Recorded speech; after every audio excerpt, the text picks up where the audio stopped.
तेजस्विनावधीतमस्तु मा विद्विषावहै। ओम शांति शांति शांति। ಶ್ರೀಕೃಷ್ಣ ಸರ್ವೂ ನಿನ್ನ ಸೇವೆಯಾಗಲಿ ಸ್ವಾಮಿ. ಎಲ್ಲ ಆಧ್ಯಾತ್ಮ ಬಂಧುಗಳಿಗೂ ನಮಸ್ಕಾರ ಮತ್ತು ಶ್ರೀ ಚಿಕ್ಕಲಿಂಗೇಶ್ವರ ಸ್ವಾಮಿ ದೇವಸ್ಥಾನದ ಜ್ಞಾನಯಜ್ಞ ಶಾಲೆಗೆ ಸ್ವಾಗತ. ಧ್ವನಿ ಗುರುದೇವದಾಗಿರಲಿ, ವಿಚಾರ ಪರಮಾತ್ಮನದಾಗಿರಲಿ, ಹಾಗೂ ಇದು ನನ್ನದಲ್ಲದ ಕರ್ಮವಾಗಲಿ. ಶ್ರೀಮದ್ ಭಾಗವತ ಮಹಾಪುರಾಣ ದಶಮ ಸ್ಕಂದ 3ನೇ ಅಧ್ಯಾಯ. ಮೊದಲಿಗೆ ಮಂಗಲಾಚರಣೆ. ಜನ್ಮಾದ್ಯಸ್ಯ ಯತೋನ್ವಯಾದಿತರತಃ ಚಾರ್ತೇಷ್ವಭಿಘ್ನಸ್ವರಾಟ್ ತೇನೇ ಬ್ರಹ್ಮಹೃದಾಯ ಆದಿಕವಯೇ ಮುಹ್ಯಂತಿ ಯತ್ಸೂರಯಃ ತೇಜೋ ವಾರಿಮೃದಾಂ ಯಥಾ ವಿನಿಮಯಃ ಯತ್ರ ತ್ರಿಸರ್ಗೋ ಮೃಷಾ ದಾಮ್ನಾ ಸ್ವೇನ ಸದಾ ನಿರಸ್ತಕುಹಕಂ ಸತ್ಯಂ ಪರಂ ಧೀಮಹಿ.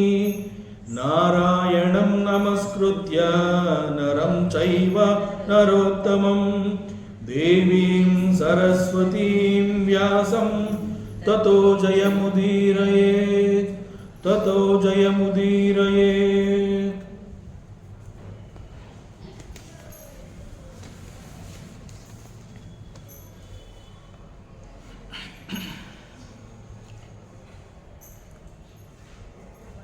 ನಮ್ಮ ವೇದಾಂತ ಮತ್ತು ಶಾಸ್ತ್ರ ವಾಟ್ ಈಸ್ ಮಾಯಾ ಅಂತ ಹೇಳಿದಾಗ ಮಾಯೆಯನ್ನು ಅನೇಕ ರೀತಿಯಲ್ಲಿ ಡಿಫೈನ್ ಮಾಡಿವೆ. ಬ್ರಹ್ಮಾಶ್ರಯ ಮಾಯಾ, ಬ್ರಹ್ಮನ ಆಶ್ರಯದಲ್ಲಿ ಮಾಯಾ ಅನ್ನುವಂತಹದ್ದಿರೋದು. ಬಹುಶಃ ಬ್ರಹ್ಮ ಅನ್ನುವಂತಹದ್ದು ಇಲ್ಲೇ ಹೋಗಿದ್ದಿದ್ರೆ ಈ ಮಾಯೆಗೆ ಎಕ್ಸಿಸ್ಟೆನ್ಸೇ ಇರ್ತಿರಲಿಲ್ಲ. ಸೊ ದಿಸ್ ಮಾಯಾ ಅಂತಂದರೆ ಇಟ್ ಈಸ್ ಬ್ರಹ್ಮಾಶ್ರಯ. ಮತ್ತು ಈ ಮಾಯೆಯ ಶಕ್ತಿ ಯಾವುದು ಅಂತಂದರೆ ಆವರಣ ಮತ್ತು ವಿಕ್ಷೇಪ. ಇಟ್ ಈಸ್ ಕಾಲ್ಡ್ ಮಾಯಾ. ಆವರಣ ಮತ್ತು ವಿಕ್ಷೇಪ ಅದೇನು ಪ್ರೊಜೆಕ್ಟ್ ಮಾಡುತ್ತೆ ಮತ್ತು ಯಾವುದನ್ನು ಪ್ರೊಜೆಕ್ಟ್ ಮಾಡಲ್ಲ, that is because of the maya. And this maya it is trigunatmika. ಇದು 3 ಗುಣಗಳಿಂದ ಕೂಡಿರುವಂತಹದ್ದು. ಹೀಗೆ ನಮ್ಮ ಶಾಸ್ತ್ರ, ಉಪನಿಷತ್ಗಳು ಇವೆಲ್ಲ ಮಾಯೆಗೆ ಕೊಟ್ಟಿರುವಂತಹ ಈ ಅರ್ಥಗಳನ್ನು ಸಂಪೂರ್ಣವಾಗಿ ಮನದಟ್ಟು ಮಾಡಿಕೊಂಡು ನಾವು ಮತ್ತಷ್ಟು ಈ ಒಂದು ವಿಚಾರವನ್ನು ಮತ್ತೆ ಮತ್ತೆ ಮೆಲುಕು ಹಾಕಬೇಕಾಗಿರುವಂತಹ ಒಂದು ಸಂದರ್ಭ. ಸ ಏವ ಸ್ವ ಪ್ರಕೃತಿಯ ಇದಂ ಸೃಷ್ಟ್ವಾ. ಇದಂ ಅಂತಂದ್ರೆ ಇಲ್ಲಿ ಈ ಸೃಷ್ಟಿಯನ್ನು ಕುರಿತು ಹೇಳಿರುವಂತಹದ್ದು. ಜಗತ್ತು ಮತ್ತು ಪ್ರಪಂಚ ಅಂತ ಏನು ಹೇಳ್ತೀವಿ ಅದನ್ನು ಇಲ್ಲಿ ಇದಂ ಅಂತ ಕರೆದಿದ್ದಾರೆ. ಈ ಇದಂ ಅನ್ನುವಂತಹದ್ದು 3 ಗುಣಗಳಿಂದ ಕೂಡಿರುವಂತಹದ್ದು. ಈ ಪ್ರಪಂಚ ಅಥವಾ ಸೃಷ್ಟಿಗೆ ಈ 3 ಗುಣಗಳು ಬೇಕಿತ್ತ ಅನ್ನುವಂತಹ ಒಂದು ಪ್ರಶ್ನೆ ಬರುತ್ತೆ. ದ ಕ್ರಿಯೇಷನ್ ಅಂತ ಹೇಳಿದಾಗ, ಭಗವಂತನ ಸೃಷ್ಟಿ ಅಂತ ಹೇಳಿದಾಗ ಭಗವಂತ ಈ ಸೃಷ್ಟಿಯನ್ನು ಹೊರತಂದಿರುವಂತಹದ್ದೇ because of maya, with the help of maya. ಮಾಯೆಯ ಪವರ್ ಅಥವಾ ಶಕ್ತಿಯಿಂದ ಈ ಒಂದು ಜಗತ್ತು ಅನ್ನುವಂತಹದ್ದು ಭಗವಂತನ ಜಾಣ್ಮೆಯ ಮೂಲಕ ಹೊರಬಂದಿದೆ. ಇದು ನಮ್ಮ ಶಾಸ್ತ್ರ ಹೇಳುತ್ತೆ. ಮಾಯಾ ಅಂತಂದ್ರೇ ತ್ರಿಗುಣಾತ್ಮಿಕ, ಮತ್ತು ಮಾಯಾಶಕ್ತಿಯನ್ನು ಬಳಸಿಕೊಂಡು ಭಗವಂತ ಈ ಒಂದು ಜಗತ್ತನ್ನು ನಮಗೆ ಸೃಷ್ಟಿ ಮಾಡಿಕೊಟ್ಟಿದ್ದಾನೆ ಅಂತ ಹೇಳಿದಾಗ, ಈ ಜಗತ್ತಿನಲ್ಲಿ ಮಾಯನಲ್ಲಿ ಏನು ಗುಣಗಳಿದೆ ಅದು ಈ ಜಗತ್ತಿಗೂ ಕೂಡ ಬರಲೇಬೇಕು, no doubt. So maya is trigunatmika ಅಂತ ಹೇಳಿದ್ಮೇಲೆ ಮಾಯಾ ಶಕ್ತಿಯಿಂದ ಬಂದಿರುವಂತಹ ಈ ಜಗತ್ತು ಕೂಡ it is with trigunatmika, no doubt about it. ಅದರಿಂದ ಇದನ್ನು ಮಾಯಾ ಜಗತ್ತು ಅಂತ ಕೂಡ ಹೇಳ್ತಾರೆ.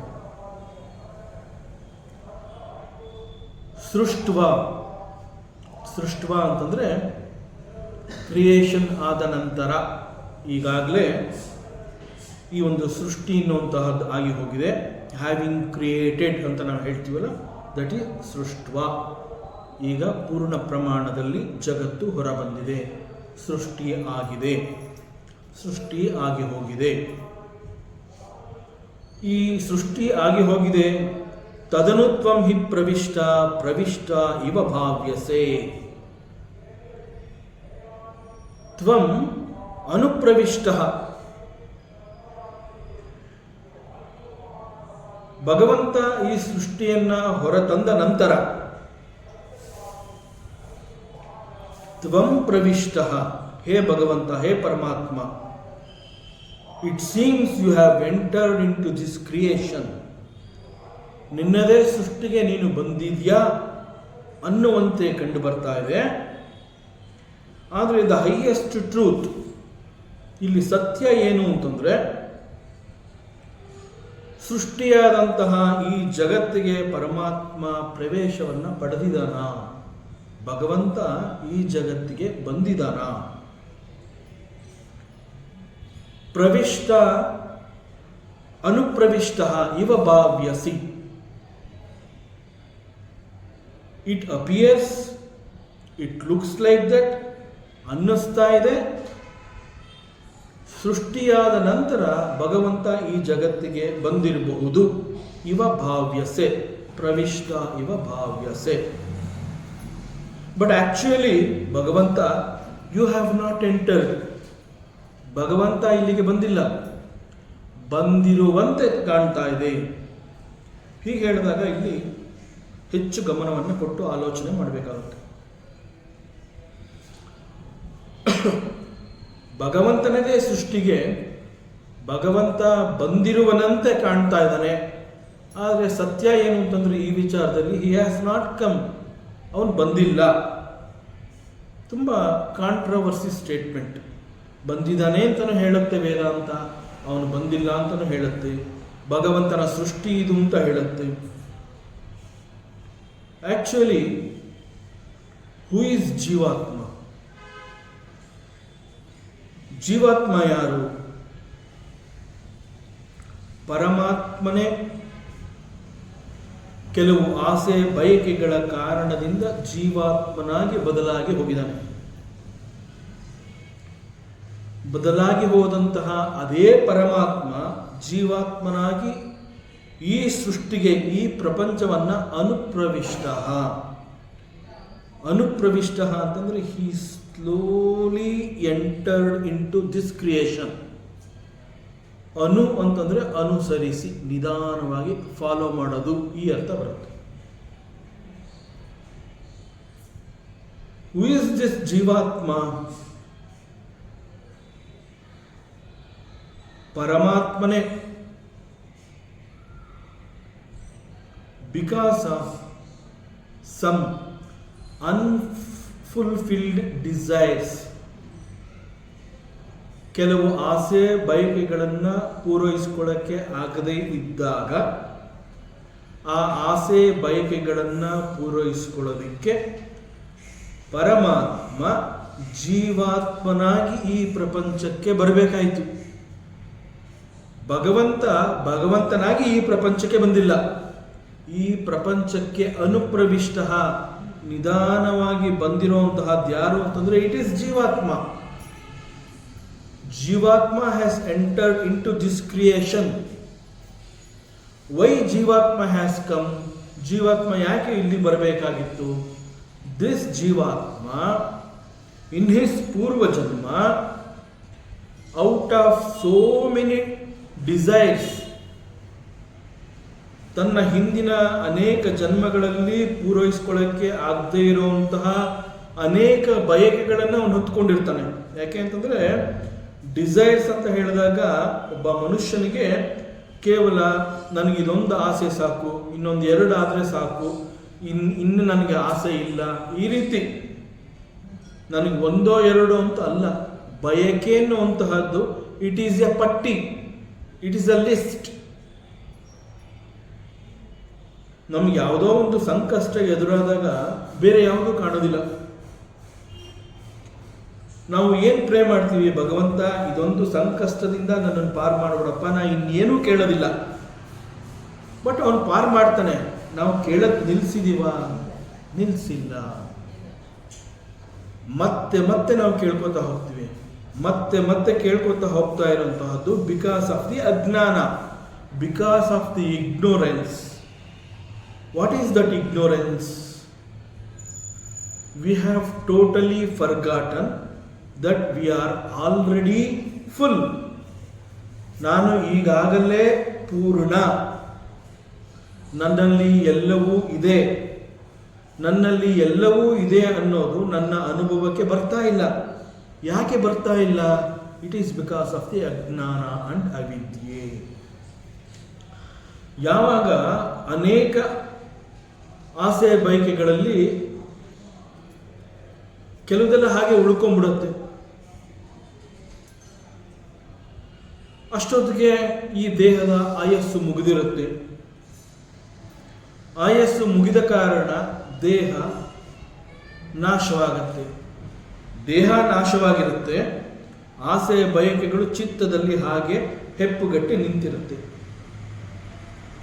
ಹೆಪ್ಪುಗಟ್ಟಿ ನಿಂತಿರುವಂತಹ ಆ ಆಸೆ ಬಯಕೆಗಳನ್ನು ನಮ್ಮ ವೇದಾಂತ ವಾಸನಾಸ್, ಕರ್ಮ ಬೀಜಗಳು. ಈ ಕರ್ಮ ಬೀಜಗಳು ಎಲ್ಲಿ ಉಳ್ಕೊಂಡಿರುತ್ತೆ? ಚಿತ್ತದಲ್ಲಿ ಉಳ್ಕೊಂಡಿರುತ್ತೆ. ಚಿತ್ತ ಅನ್ನುವಂತಹದ್ದು ಎಲ್ಲಿರುತ್ತೆ? ಇಟ್ ಬಿಲಾಂಗ್ಸ್ ಟು ದಿ ಸೂಕ್ಷ್ಮ ಶರೀರ. ಮರಣವಾಗಿರುವಂತಹದ್ದು ಸ್ಥೂಲ ಶರೀರಕ್ಕೆ. Death happens only to the physical body, not to the ಕಾರಣ ಶರೀರ, ನಾಟ್ ಟು ದಿ ಸೂಕ್ಷ್ಮ ಶರೀರ. ದೇಹ ಅಂತ ಹೇಳಿದಾಗ ಶಾಸ್ತ್ರ ಬಹಳ ಸ್ಪಷ್ಟವಾಗಿ ಹೇಳುತ್ತೆ, 3 ದೇಹಗಳು, 3 ಶರೀರಗಳನ್ನು ನಾವು ಹೊತ್ಕೊಂಡಿರ್ತೀವಿ. ಸ್ಥೂಲ ಶರೀರ, ಸೂಕ್ಷ್ಮ ಶರೀರ, ಕಾರಣ ಶರೀರ. ಮರಣ ಅನ್ನುವಂತಹದ್ದು ಸಂಭವವಾಗುವುದು ಸ್ಥೂಲ ಶರೀರಕ್ಕೆ. ಗೋಚರ ಅಂದರೆ ಕಾಣ್ತಾ ಇರುವಂತಹ ಈ ಒಂದು ಶರೀರ ತನ್ನ ಆಯಸ್ಸು ಮುಗಿದಾಗ ಮರಣವಾಗತ್ತೆ, ಸ್ಥೂಲ ಶರೀರ ನಾಶವಾಗತ್ತೆ. ಸೂಕ್ಷ್ಮ ಶರೀರ ಹಾಗೆಯೇ ಉಳ್ಕೊಂಡಿರುತ್ತೆ, ಕಾರಣ ಶರೀರ ಅನ್ನುವಂತಹದ್ದು ಹಾಗೆಯೇ ಉಳ್ಕೊಂಡಿರುತ್ತೆ. ಯಾಕೆ ಅದು ಉಳ್ಕೊಂಡಿರುತ್ತೆ? ಬಿಕಾಸ್ ನಾವು ಚಿತ್ತದಲ್ಲಿ ಅನೇಕ ಆಸೆ ಬಯಕೆಗಳನ್ನು ಹುಟ್ಟಾಕ್ಬಿಟ್ಟಿದ್ದೀವಿ.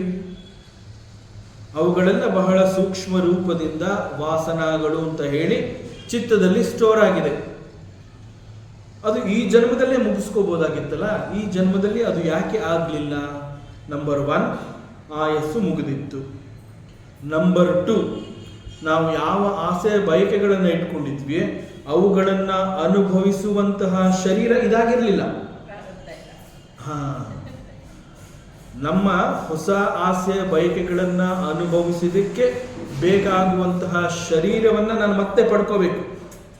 ಹಾಗಾಗಿ ಸೂಕ್ಷ್ಮ ಶರೀರ ಮತ್ತು ಕಾರಣ ಶರೀರ ಅದು ಹಾಗೇ ಇದ್ದು ಸ್ಥೂಲ ಶರೀರ ನಾಶವಾಗಿರುತ್ತೆ. ಹೀಗೆ ಅಳಿದುಳಿದ ಹಳೆಯ ವಾಸನೆಗಳಿಗೆ ಅನುಗುಣವಾಗಿ ನಾವು ಸ್ಟೋರ್ ಮಾಡಿ ಇಟ್ಕೊಂಡಿದ್ದಂತಹ ವಾಸನೆಗಳನ್ನು ಮತ್ತೆ ಅನುಭವಿಸುವ ಸಲುವಾಗಿ ಅದೇ ಪರಮಾತ್ಮ ಜೀವಾತ್ಮನಾಗಿ ಈ ಪ್ರಪಂಚಕ್ಕೆ ಅನುಪ್ರವಿಷ್ಟ.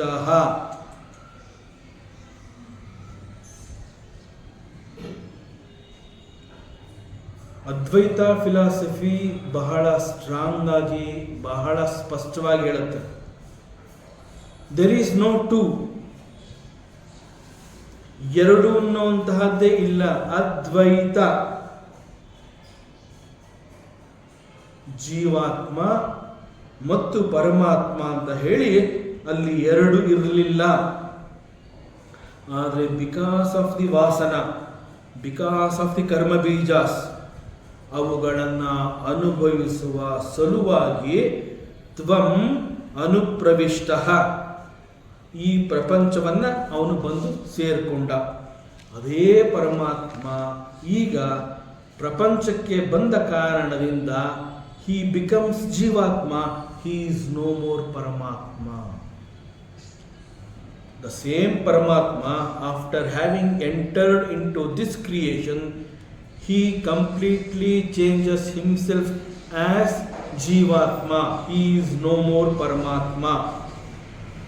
This process is called Anupravishtaha. But ಈ ವಿಚಾರದಲ್ಲಿ ಸತ್ಯ ಏನು ಅಂತಂದರೆ, from the highest stand point of the reality, truth ಅಂತ ನಾವೇನು ಹೇಳ್ತೀವಿ, ಅದರ ಪ್ರಕಾರ ಪರಮಾತ್ಮ ಅನ್ನುವಂತಹವನು ಇಲ್ಲಿಗೆ ಬಂದಿದ್ನ ಅನ್ನುವ ಪ್ರಶ್ನೆಗೆ ಬಹಳ ಸ್ಪಷ್ಟವಾಗಿ ದ ಟ್ರೂತ್ ಅಂತಂದರೆ ಸತ್ಯ ಅನ್ನುವಂತಹದ್ದು ಹೇಳುತ್ತೆ, ಹಿ ಹ್ಯಾಸ್ ನಾಟ್ ಕಮ್, ಭಗವಂತ ಹ್ಯಾಸ್ ನಾಟ್ ಕಮ್.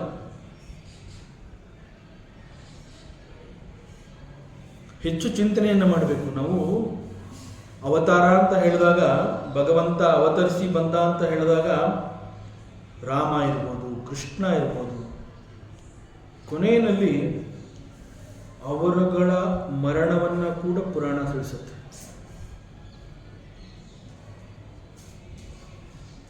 ಪರಮಾತ್ಮ ಶ್ರೀಕೃಷ್ಣ ಭೂಮಿಗೆ ಅವತರಿಸಿ ಬಂದ, ಯಾಕೆ ಬಂದ ಅಂತಂದ್ರೆ ಅವನಲ್ಲೂ ಕೂಡ ಕೆಲವು ರೀತಿಯ ಆಸೆ ಬಯಕೆಗಳು, ಕೆಲವು ಉದ್ದೇಶಗಳು ಇತ್ತು.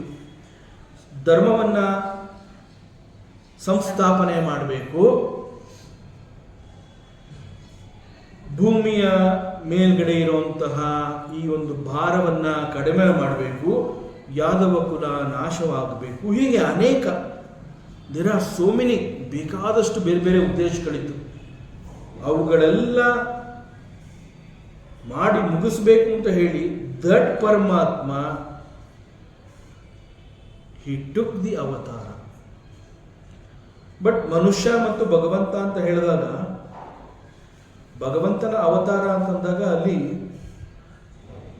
ನಾವು ಜನ್ಮ ತಗೊಳ್ಳೋ ಹಾಗೆ ಯೋನಿಯ ಮೂಲಕ ಭಗವಂತ ಬರೋದಿಲ್ಲ.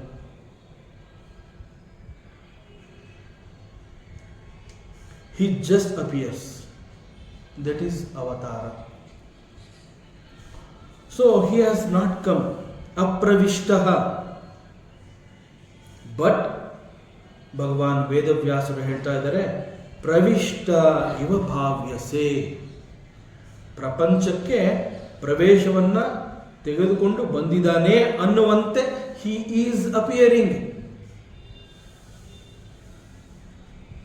And ನಮ್ಮ ಶಾಸ್ತ್ರ, ಪುರಾಣ, ಭಾಗವತ ಇದೆಲ್ಲ ಯಾರೋ ಯಾವುದೋ ಭಗವಂತನ ಬಗ್ಗೆ ಕಥೆ ಹೇಳ್ತಾ ಇಲ್ಲ, ಇದು ನಮ್ಮ ನಿಮ್ಮೆಲ್ಲರ ಸ್ಟೋರಿಯನ್ನು ಇಲ್ಲಿ ಹೇಳ್ತಾ ಇರುವಂತಹದ್ದು,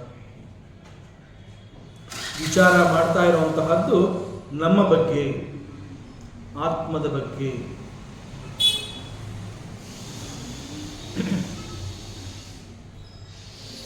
so we with our desires,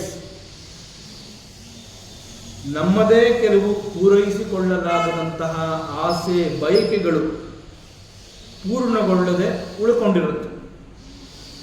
ಪೂರ್ವ ಜನ್ಮದಲ್ಲಿ ಪೂರೈಸಿಕೊಳ್ಳಲಾಗದಂತೆ ಉಳಿಸಿಕೊಂಡಿರುವಂತಹ ಕೆಲವು ಆಸೆ ಬಯಕೆಗಳು ಇನ್ನು ಬಾಕಿ ಉಳ್ಕೊಂಡಿದೆ. ಆದರೆ ದೇಹದ ಆಯಸ್ಸು ಅನ್ನುವಂತಹದ್ದು ಮುಗಿದು ದೇಹ ನಾಶವಾಗಿರುತ್ತೆ. ದೇಹ ನಾಶವಾಗಿದ್ದರೂ ಕೂಡ ವಾಸನೆಗಳು ಇನ್ನೂ ಉಳ್ಕೊಂಡಿದ್ದ ಕಾರಣದಿಂದ we entered into this world as ಜನ್ಮ ಅಂಡ್ ವಿ ಬಿಕೇಮ್ ಜೀವಾತ್ಮ. ಹೀಗೆ ನಾವು ನಮ್ಮನ್ನ ಈ ಪ್ರಪಂಚದಲ್ಲಿ ನೋಡ್ಕೋತಾ ಇದ್ದೀವಿ.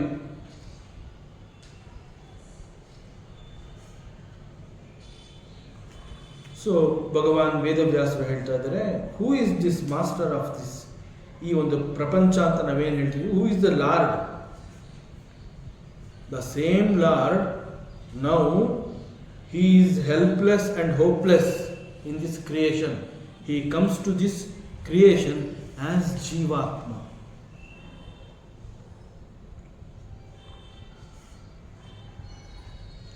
ಇದೆಲ್ಲ ಬಿಕಾಸ್ ಆಫ್ ದಿ ವಾಸನಾಗಳು.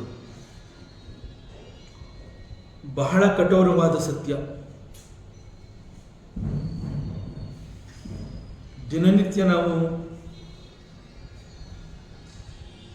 ಬಹಳ ಭಾವುಕರಾಗಿ ಭಗವಂತನನ್ನು ನಾವು ಪ್ರಾರ್ಥನೆ ಮಾಡ್ತೀವಿ, ಪೂಜೆ ಮಾಡ್ತೀವಿ, ಅನೇಕ ರೀತಿಯ ವ್ರತ ನಿಯಮಗಳನ್ನೆಲ್ಲವನ್ನ ಪಾಲಿಸ್ತೀವಿ.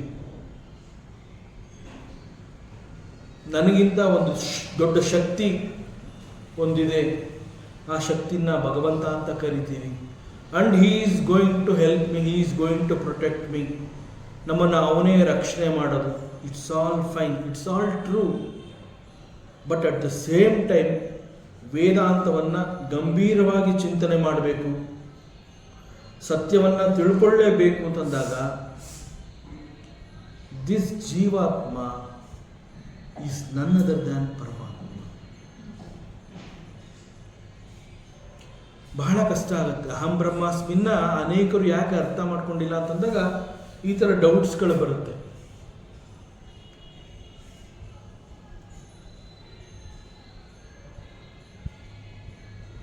ಉದಾಹರಣೆಗೆ, ಹೇಗೆ ಪೂರೈಸಿಕೊಳ್ಳಲಾಗದಂತಹ ಕೆಲವು ಆಸೆ ಬಯಕೆಗಳ ವಾಸನಗಳು ಕರ್ಮಬೀಜಗಳಾಗಿ ಸೂಕ್ಷ್ಮವಾಗಿ ಚಿತ್ತದಲ್ಲಿ ಇದ್ದ ಕಾರಣದಿಂದ ಜೀವಾತ್ಮನಾಗಿ ಅವನು ಬರಬೇಕಾಯಿತು ಅನ್ನುವಂತಹದ್ದು ಹೇಗೆ ಸಾಧ್ಯ?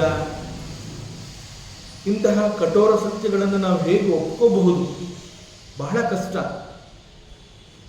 ಆದರೆ let us analyse hour dream experience. ಹೇಗೆ ನಮ್ಮನ್ನು ನಾವು ಈ ಪ್ರಪಂಚಕ್ಕೆ ಬರೋದಕ್ಕೆ ಕಾರಣಗಳನ್ನು ಹುಡುಕಿಕೊಂಡಾಗ ನಾನು ಮತ್ತು ಭಗವಂತ ಬೇರೆ ಅಲ್ಲ ಅನ್ನುವಂತಹ ಸತ್ಯ, ಈ ಸತ್ಯಗಳನ್ನ ನೇರವಾಗಿ ಸ್ವೀಕರಿಸೋದು ಬಹಳ ಕಷ್ಟ. ಇಂಥ ಪರಿಸ್ಥಿತಿನಲ್ಲಿ ನಮ್ಮದೇ ಅನುಭವಗಳು, ನಮ್ಮದೇ ನಿದ್ರೆಯ ಅನುಭವ, ನಮ್ಮದೇ ಸ್ವಪ್ನದ ಅನುಭವಗಳನ್ನು ನಾವು ತಗೋಬೇಕಾಗುತ್ತೆ. ಉದಾಹರಣೆಗೆ, ನಮ್ಮ ನಿದ್ರೆಯ ಅನುಭವವನ್ನು ನಾವು ನೆನಪು ಮಾಡಿಕೊಂಡ್ರೆ, ನಿದ್ರೆಗೆ ಮುಂಚೆ ಆಕ್ಚುಯಲಿ ನಾನು ಎಚ್ಚರದವನು. ನಿದ್ರೆ ಪ್ರಾರಂಭ ಆಗಿಲ್ಲ, ನಿದ್ರೆಯ ಅವಸ್ಥೆಯ ಮುಂಚಿನ ಅವಸ್ಥೆಯೇ ಎಚ್ಚರದ ಅವಸ್ಥೆ. ಎಚ್ಚರದ ಅವಸ್ಥೆಯಲ್ಲಿ ನಾನು ಎಚ್ಚರದವನು. ನನ್ನ ಕೆಲವು ಸಂಸ್ಕಾರಗಳ ಕಾರಣದಿಂದ I enter into the Swapnaloka. ಎಚ್ಚರವಾಗಿರುವಂತಹ ನಾನು ನಿದ್ರೆ ಮಾಡಬೇಕು ಅಂತ ನಿದ್ರೆಗೆ ಹೋಗ್ತೀನಿ, ಹಾಸಿಗೆ ಮೇಲೆ ಮಲಗ್ತೀನಿ. ಮಲಗಿ ನಿದ್ರಿಸುವವರೆಗೆ ನಾನು ಎಚ್ಚರದವನು.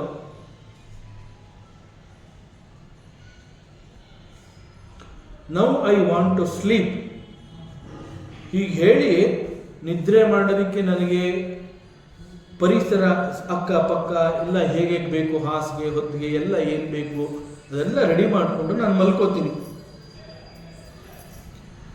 ಮಲ್ಕೊಂಡಾಗ ನೇರವಾಗಿ ನಿದ್ರೆಗೆ ಹೋಗಲಿಲ್ಲ, ನಿದ್ರೆಗೆ ಹೋಗ್ತಾ ಇದ್ದೀನಿ ಅನ್ನುವಂತಹ ಒಂದು ಸಂದರ್ಭದಲ್ಲಿ I may enter into the swapna loka. ಎಚ್ಚರದವನು ನಾನು ಮಲಗಬೇಕು ಅಂತ ನಿದ್ರೆ ಮಾಡಬೇಕು ಅಂತ ಹೋಗ್ತೀನಿ. ನಿದ್ರೆ ಮಾಡುವ ಮುಂಚಿನ ಅವಸ್ಥೆ ಸ್ವಪ್ನಾವಸ್ಥೆ. ಎಚ್ಚರದವನಾಗಿದ್ದ ನಾನು ಸ್ವಪ್ನೆಯ ಅವಸ್ಥೆಗೆ ಜಾರಿ ಸ್ವಪ್ನ ಲೋಕಕ್ಕೆ ನಾನು ಹೋಗ್ತೀನಿ. ಈ ಕನಸು ಅಂತಂದ್ರೇನು? ಈ ಕನಸು ಅನ್ನುವಂತಹದ್ದು ಬೇರೆ ಯಾರೋ ನಮಗೆ ಕೊಟ್ಟಿರುವಂತಹದ್ದಲ್ಲ. ನಾನು ಯಾಕೆ ಇಂತಹ ಕನಸನ್ನ ಕಂಡೆ, ಈ ಕನಸು ನನಗೆ ಯಾಕೆ ಬೀಳಬೇಕಾಗಿತ್ತು ಅನ್ನುವಂತಹದ್ದು ಪ್ರತಿದಿನ ಇಂತಹ ಪ್ರಶ್ನೆಯನ್ನು ನಾವು ಮಾಡ್ಕೋತಾ ಇರ್ತೀವಿ. ನನ್ನ ಕನಸಿನಲ್ಲಿ ನಾನು ಕಂಡಿದ್ದು, ನನಗೆ ಬಿದ್ದಂತಹ ಕನಸನ್ನು ನನಗೆ ಯಾರೋ ನಮ್ಮ ತಂದೆ ತಾಯಿಗಳು ಕೊಟ್ಟಿಲ್ಲ, ಅಕ್ಕಪಕ್ಕದ ಮನೆಯವರು ಕೊಟ್ಟಿಲ್ಲ. ನನ್ನ ಕನಸುಗಳಿಗೆ ನಾನೇ ಕಾರಣ. ನನ್ನ ಕನಸಿನ ಲೋಕವನ್ನ ಸೃಷ್ಟಿ ಮಾಡಿಕೊಳ್ಳುವಂತಹವನು ನಾನೇ. ಎಚ್ಚರದ ಅವಸ್ಥೆಯಲ್ಲಿ ಎಚ್ಚರದವನಾಗಿರ್ತೀನಿ, ಎಚ್ಚರದ ದೇಹವನ್ನು ಹೊಂದಿರ್ತೀನಿ.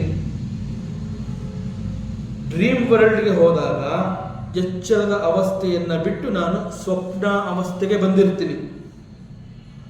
ಸ್ವಪ್ನ ಅವಸ್ಥೆಗೆ ಬಂದಾಗ ನನ್ನನ್ನು ನಾನು ಕನಸಿನವನು ಅಂತ ಗುರುತಿಸ್ಕೊಂಡಿರ್ತೀನಿ. ನನ್ನನ್ನು ನಾನು ಕನಸಿನವನು ಅಂತ ಗುರುತಿಸ್ಕೊಂಡಾಗ ಆ ಎಚ್ಚರದವನು ಆಗ ಇದ್ದಂತಹ ಒಂದು ಸಂಬಂಧ ಸಂಪರ್ಕ ಎಲ್ಲ ನಾಶ ಆಗಿರುತ್ತೆ.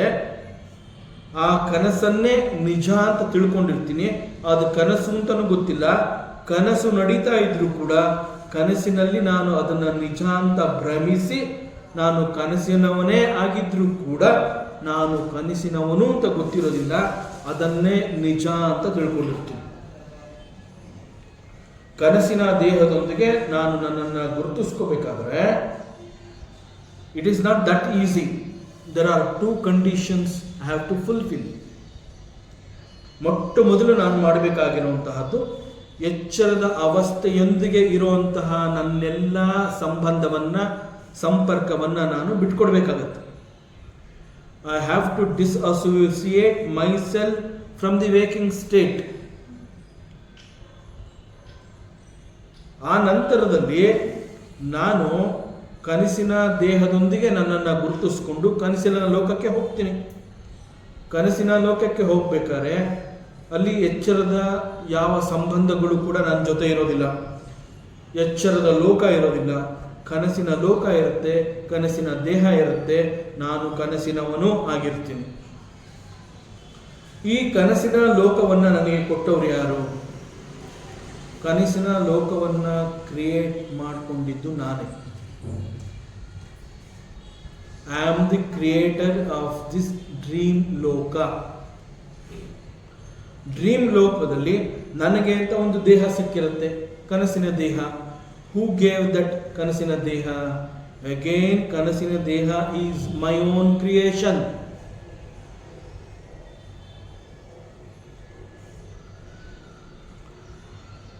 ಇದು ಇಷ್ಟಕ್ಕೆ ನಿಂತುಕೊಳ್ಳಿಲ್ಲ. ಕನಸಿನ ಲೋಕದ ಸೃಷ್ಟಿಯ ನಂತರ ಕನಸಿನ ದೇಹವನ್ನು ಸೃಷ್ಟಿ ಮಾಡಿಕೊಂಡು ಆ ನಂತರ ನನ್ನನ್ನು ಕನಸಿನ ದೇಹದೊಂದಿಗೆ ಗುರುತಿಸ್ಕೊಂಡು ಅದನ್ನು ನಾನು ಅಂತ ಹೇಳ್ತೀನಿ. ನಾನು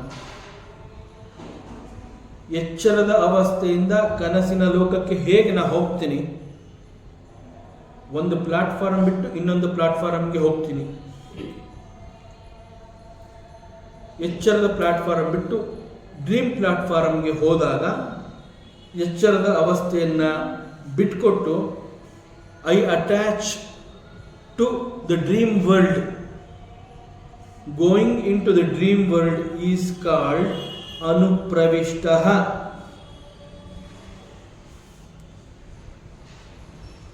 ದಿಸ್ ಈಸ್ ಕಾಲ್ಡ್ ಅನುಪ್ರವಿಷ್ಟ. ಆದರೆ ಸತ್ಯ ಏನು ಈ ವಿಚಾರದಲ್ಲಿ? ಕನಸಿನ ಲೋಕ ಅಂತ ಕರೆದೆ, ಕನಸಿನ ದೇಹ ಅಂತ ಕರೆದೆ, ಕನಸಿನ ದೇಹವನ್ನು ನಾನೇ ಸೃಷ್ಟಿ ಮಾಡಿಕೊಂಡೆ ಅಂತ ಹೇಳಿದೆ. But what is the truth? Actual ಆಗಿ ಸ್ಥೂಲ ದೇಹ ಹಾಸಿಗೆ ಮೇಲೆ ಬಿದ್ದಿದೆ.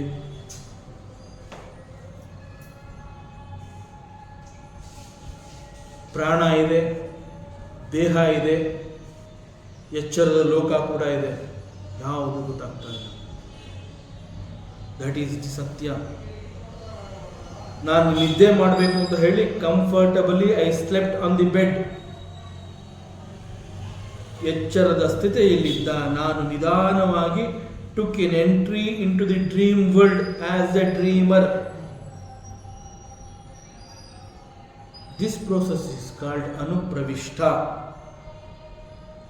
ಅದೇ ರೀತಿಯಲ್ಲಿ the absolute state of consciousness, ಪೂರ್ಣ ಪ್ರಮಾಣದ ಪೂರ್ಣ ಪ್ರಜ್ಞೆ, ಶುದ್ಧ ಪ್ರಜ್ಞೆ, ಚೈತನ್ಯ ರೂಪಿ, ಆತ್ಮರೂಪಿ ಅಂತ ನಾವೇನು ಹೇಳ್ತೀವಿ,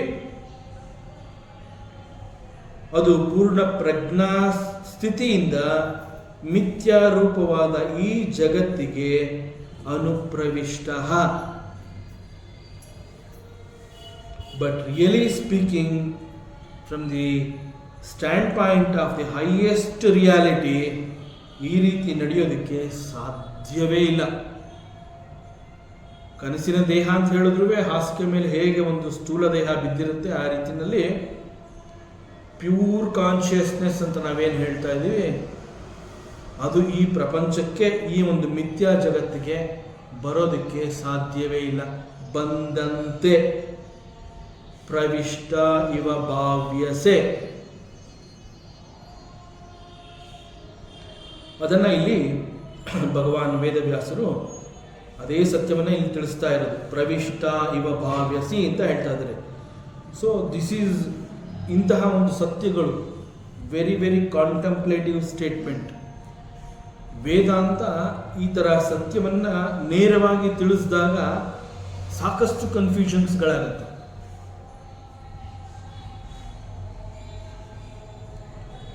ನಮ್ಮ ಬಗ್ಗೆ ನಮಗೇನವೇ ಕನ್ಫ್ಯೂಷನ್ ಸ್ಟಾರ್ಟ್ ಆಗ್ತಾ ಹೋಗುತ್ತೆ. ಬಟ್ ನಮ್ಮ ಬಗ್ಗೆ ಈ ಒಂದು ಕನ್ಫ್ಯೂಷನ್ ಆಗ್ತಾ ಇದೆ ಅನ್ನುವಂತಹ ಅವಕಾಶವನ್ನು ಉಪಯೋಗಿಸ್ಕೊಂಡು ನಾವು ಮತ್ತಷ್ಟು ಚಿಂತನೆಯನ್ನು ಮಾಡಬೇಕಾಗುತ್ತೆ. ಹೆಚ್ಚು ಹೆಚ್ಚು ವಿಚಾರವನ್ನು ತಿಳ್ಕೊಳ್ಳೋದಕ್ಕೆ ಭಾಗವತ ಇರಬಹುದು, ಪುರಾಣ ಇರಬಹುದು, ಒಬ್ಬ ಗುರು ಇರಬಹುದು, ಇಂತಹ ಒಂದು ಅವಕಾಶವನ್ನು ನಿಮ್ಮೆಲ್ಲರಿಗೂ ಕೊಟ್ಟಿದ್ದಾನೆ. So this is the time we have to contemplate more on this topic. ಕನಸಿನವನು ಅಂತ ನಾನು ಹೇಳ್ಕೊಂಡ್ರು ಕೂಡ still I am on the bed.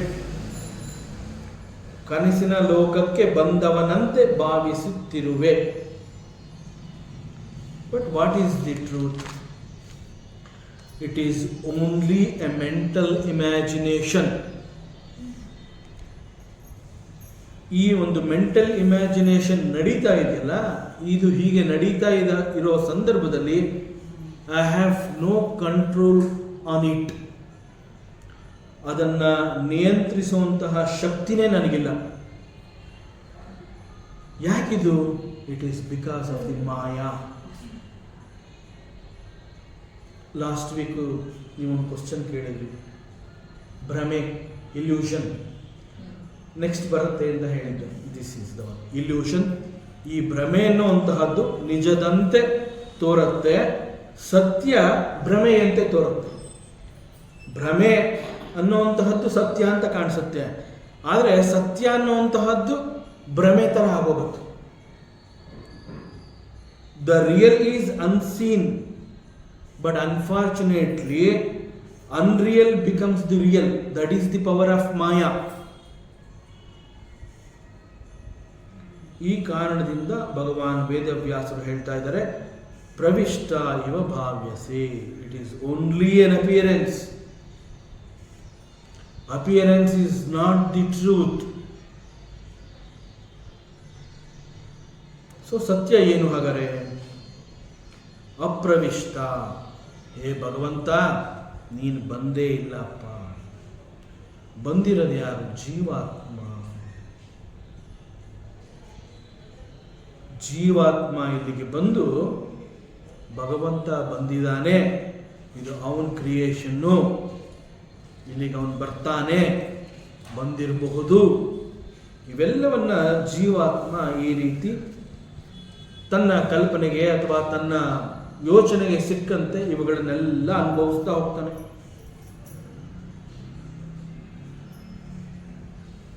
ಕಾಣ್ತಾ ಇರುವಂತಹ ಈ ಜಗತ್ತು ಅನ್ನುವಂತಹದ್ದೇ ಸತ್ಯ ಇಲ್ಲ. ಇಟ್ ಈಸ್ ಮಿಥ್ಯ. ಮಿಥ್ಯ ಅಂತಂದ್ರೆ ಸತ್ಯದಂತೆ ಕಾಣ್ತಾ ಇರುವಂತಹದ್ದು ಮಿಥ್ಯ. ಇಲ್ಲ ಅಂತ ಹೇಳ್ತಾ ಇಲ್ಲ, ಇದೆ ಅನ್ನುವಂತೆ ಕಾಣ್ತಾ ಇದೆ. ಸೊ ನಾನು ಅನ್ನುವಂತಹ ಒಂದು pure consciousness, it has no real existence in this creation. ಮಿಥ್ಯಾ ಜಗತ್ತಿಗೆ ಸತ್ಯ ಅನ್ನುವಂತಹದ್ದು ಎಂಟರ್ ಆಗೋದಕ್ಕೆ ಸಾಧ್ಯವೇ ಇಲ್ಲ.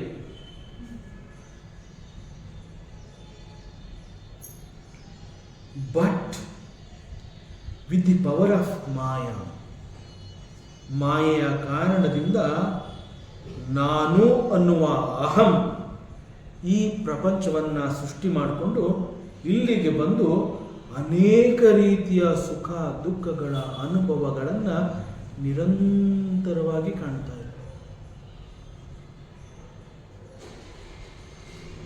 ಇಷ್ಟೆಲ್ಲ ಆದರೂ ಕೂಡ ಮತ್ತೆ ಮತ್ತೆ ನಮ್ಮನ್ನು ಕೊರಿತಾ ಇರುವಂತಹ ಪ್ರಶ್ನೆ, ಈ ಪ್ರಪಂಚ ಅನ್ನುವಂತಹದ್ದು ಹೇಗೆ ಸೃಷ್ಟಿಯಾಯಿತು? ಆ ಕ್ವಶನ್ಗೆ ನಾವು ಫುಲ್ ಸ್ಟಾಪ್ ಹಾಕದೇ ಇಲ್ಲ. ಕಾಣ್ತಾ ಇದೆಯಲ್ಲ, ನಮಗೆ ಹೇಗೆ ಈ ಪ್ರಪಂಚ ಕಾಣ್ತಾ ಇದೆ ಆ ರೀತಿ ವಸುದೇವನಿಗೆ ಶ್ರೀಹರಿ ಮಗನಾಗಿ ಹುಟ್ಟಿ ಬಂದಿದ್ದಾನೆ. ಅದನ್ನು ನಾವು ಕೃಷ್ಣಾವತಾರ ಅಂತ ಹೇಳ್ತೀವಿ. ಆ ಮಗುವನ್ನು ನೋಡಿಕೊಂಡು ತಮದ್ಭುತಂ ಬಾಲಕಂ ಅಂಬುಜೇಕ್ಷಣಂ, ಪುಟ್ಟ ಬಾಲಕ ಮಹಾವಿಷ್ಣುವಿನ ಮತ್ತೊಂದು ಅವತಾರ. ಈ ಮಗುವನ್ನು ನೋಡಿಕೊಂಡು ವಸುದೇವ ಸ್ತುತಿ ಮಾಡ್ತಾ ಇದ್ದಾನೆ. ಮಗುವಿನ ಎದುರುಗಡೆ ನಿಂತ್ಕೊಂಡು ಆ ಮಗುಗೆ ಹೇಳ್ತಾ ಇದ್ದಾನೆ, ನಿನ್ನ ಕಾರಣದಿಂದ ಸೃಷ್ಟಿಯಾಗಿರುವಂತಹ ಈ ಪ್ರಪಂಚ, ಅದನ್ನು ನೋಡಿ ಬಹಳ ವಿಸ್ಮಯದಿಂದ ಮತ್ತೆ ಮತ್ತೆ ನಾನು ಚಿಂತನೆ ಮಾಡ್ಕೋತಾ ಇದ್ದೀನಿ, ಮೆಲುಕು ಹಾಕೋತಾ ಇದ್ದೀನಿ. What is the truth? ಅದ್ಭುತವಾದ ಈ ಪ್ರಪಂಚದ ಸೃಷ್ಟಿಯನ್ನ ಕುರಿತು ವಸುದೇವ ಭಗವಂತನನ್ನ ಸ್ತುತಿ ಮಾಡ್ತಾ ಇದ್ದಾನೆ. ಯತಮೇ ವಿಕೃತ ಭಾವಸ್ತತಾತೆ ವಿಕೃತೈಃ ಸಹ ನಾನಾ ವೀರ್ಯಾಃ ಪೃಥಗ್ಭೂತ ವಿರಾಜಂ ಜನಯಂತಿ ಸನ್ನಿಪತ್ಯ ಸಮುತ್ಪಾದ್ಯ ದೃಶ್ಯಂತೇನುಗತ ಇವ ಪ್ರಾಗ್ರೇವ ವಿದ್ಯಮಾನತ್ವಾನ್ನ ದೇಶಮಿಹ ಸಂಭವ.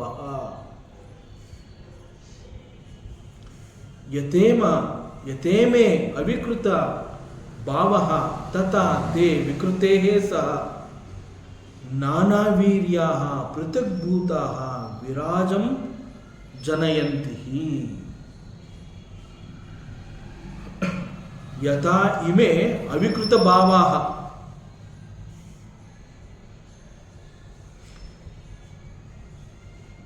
ಈ ವಿಚಾರವನ್ನು ಯಾಕೆ ಈಗ ಮತ್ತೆ ನಾವು ಡಿಸ್ಕಸ್ ಮಾಡ್ತಾ ಇದ್ದೀವಿ ಅಂತಂದ್ರೆ, ಮತ್ತೆ ಮತ್ತೆ ನಮ್ಮನ್ನ ಕಾಡ್ತಾ ಇರುವಂತಹ ಪ್ರಶ್ನೆ, ಈ ಜಗತ್ತು ಹೇಗೆ ಸೃಷ್ಟಿಯಾಯಿತು? ಮಾಯೆ, ವಾಟ್ ಈಸ್ ಮಾಯಾ, ಮಾಯಾ ಶಕ್ತಿ ಅಂತಂದ್ರೆ ಏನು ಎಲ್ಲ ತಿಳ್ಕೊಂಡ್ವಿ. ಮಿಥ್ಯಾ ಪ್ರಪಂಚ, ಇಲ್ಲಿಗೆ ಜೀವಾತ್ಮ, he is none other than the ಪರಮಾತ್ಮ. Because of the ignorance, because of the ಅಜ್ಞಾನ ಅಂಡ್ ಅವಿದ್ಯಾ, ಪೂರೈಸಿಕೊಳ್ಳಲಾಗದಂತಹ ಕೆಲವು ಆಸೆ ಬಯಕೆಗಳನ್ನು ಹೊತ್ತು ಈ ಪ್ರಪಂಚಕ್ಕೆ ಅನುಪ್ರವಿಷ್ಟ ಅಂತ ಹೇಳಿದ್ರು ಕೂಡ ಮತ್ತೆ ಮುಗಿಯದ ಪ್ರಶ್ನೆ, ಈ ಪ್ರಪಂಚ ಹೇಗೆ ಸೃಷ್ಟಿಯಾಯಿತು? ಅದಕ್ಕೆ ಈಗ ಮತ್ತೆ ಇಲ್ಲಿ ಚಿಂತನೆ ವಸುದೇವ ಮಾಡ್ಕೋತಾ ಇದ್ದಾನೆ, ಅದನ್ನು ಹೇಳ್ತಾ ಇದ್ದಾನೆ. ಯಥಾ ಇಮೇ ಅವಿಕೃತ ಭಾವಾಹ, ಈ ಪ್ರಪಂಚ ದೃಶ್ಯ ಪ್ರಪಂಚ ಅಂತ ಹೇಳ್ತೀವಿ, ಸ್ಥೂಲ ಪ್ರಪಂಚ ಅಂತ ಹೇಳ್ತೀವಿ. ಗೋಚರಿಸ್ತಾ ಇರುವಂತಹ ಈ ಪ್ರಪಂಚ ಅಂತಂದ್ರೆ, ಈ ಪ್ರಪಂಚ we are able to see, we are able to experience, because I know I am here in this creation. So ಕಣ್ಣಿಗೆ ಕಾಣ್ತಾ ಇರುವಂತಹ ಈ ಪ್ರಪಂಚದಲ್ಲಿ ನಾವು ಅನೇಕ ಅನುಭವಗಳನ್ನು ಪಡ್ಕೋತಾ ಇದ್ದೀವಿ. ದಿನನಿತ್ಯದಲ್ಲಿ ಈ ಒಂದು ಜಗತ್ತು ನಮಗೆ ಹೊಸ ಹೊಸ ರೀತಿಯ ಅನೇಕ ಬೇರೆ ಬೇರೆ ರೀತಿಯ ಕಷ್ಟ ಸುಖ ಎಲ್ಲ ರೀತಿಯ ಅನುಭವಗಳನ್ನು ಅದು ಕೊಡ್ತಾನೆ ಇದೆ. ಒಂದು ನಿಮಿಷ, ಒಂದು ಸೆಕೆಂಡ್ ಕೂಡ ನಾನ್ ಸ್ಟಾಪ್ ಅಂತ ನಾವೇನು ಹೇಳ್ತೀವಿ, ಆ ರೀತಿಯಲ್ಲಿ ಅನುಭವ ಅನ್ನುವಂತಹದ್ದು ನಮ್ಮ ಕೊನೆಯ ಉಸಿರಿನವರೆಗೆ ನಮಗೆ ಸಿಗ್ತಾನೆ ಇರುತ್ತೆ. What is life? Full of teachings, full of lessons, always.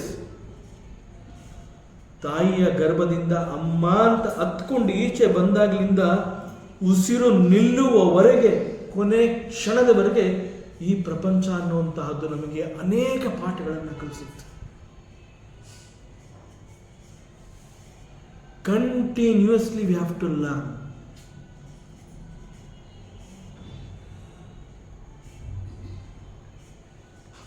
ಈ ಜಗತ್ತು ಹೇಗೆ ಸೃಷ್ಟಿಯಾಯಿತು? ಸೃಷ್ಟಿಕರ್ತ ಬ್ರಹ್ಮ ಈ ಜಗತ್ತನ್ನ ನಿರ್ಮಾಣ ಮಾಡಿದ್ದಾನೆ ಅಂತ ಹೇಳಿದ್ರು ಕೂಡ ಇದು ಹೇಗೆ ಸಾಧ್ಯವಾಯಿತು? ಹೂ is that srishtikarta? Who is that Brahma? How did he create this world?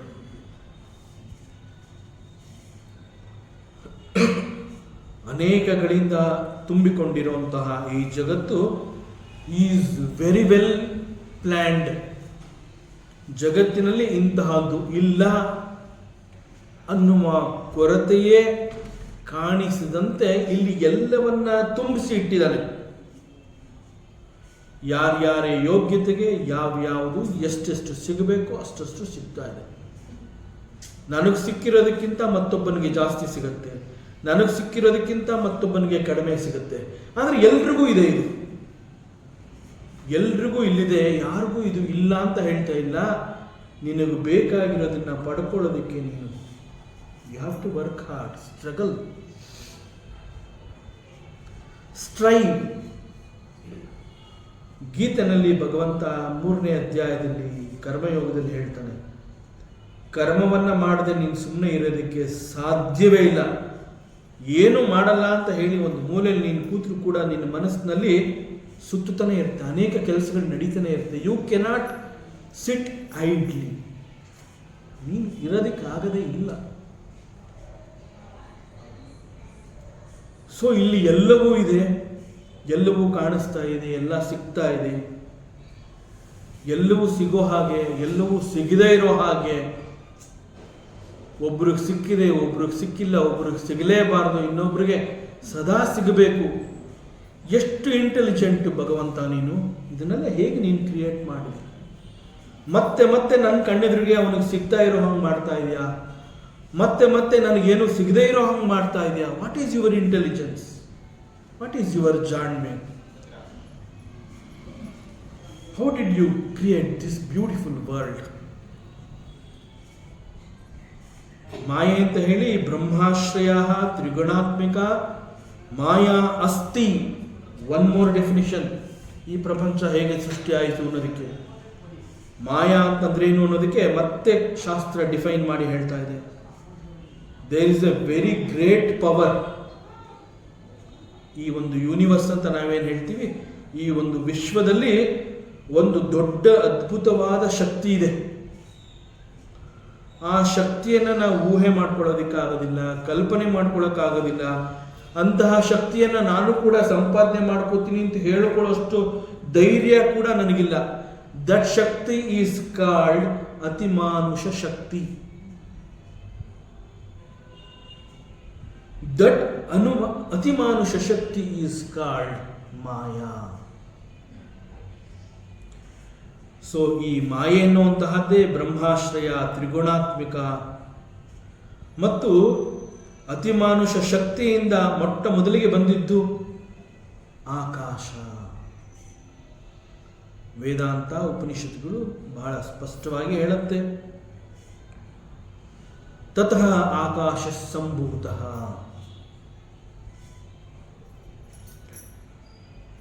ಮೊಟ್ಟ ಮೊದಲಿಗೆ ಬಂದಿದ್ದು ಆಕಾಶ. ಆಕಾಶಾತ್ ವಾಯು, ವಾಯೋರಗ್ನಿ,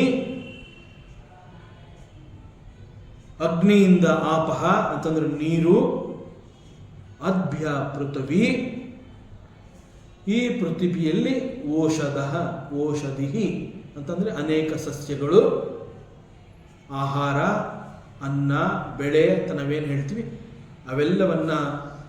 ಅವೆಲ್ಲವುಗಳ ಕಾರಣದಿಂದ ಪ್ರಜಾ ಸೃಷ್ಟಿ, ಮನುಷ್ಯನ ಸೃಷ್ಟಿಗೆ ಕಾರಣವಾಯಿತು. ನೀವೇನು ಒಂದು ಆಹಾರ, ಅನ್ನ, ಸಸ್ಯ ಅಂತ ಹೇಳ್ತೀವಿ, that becomes urea and it enters the rain.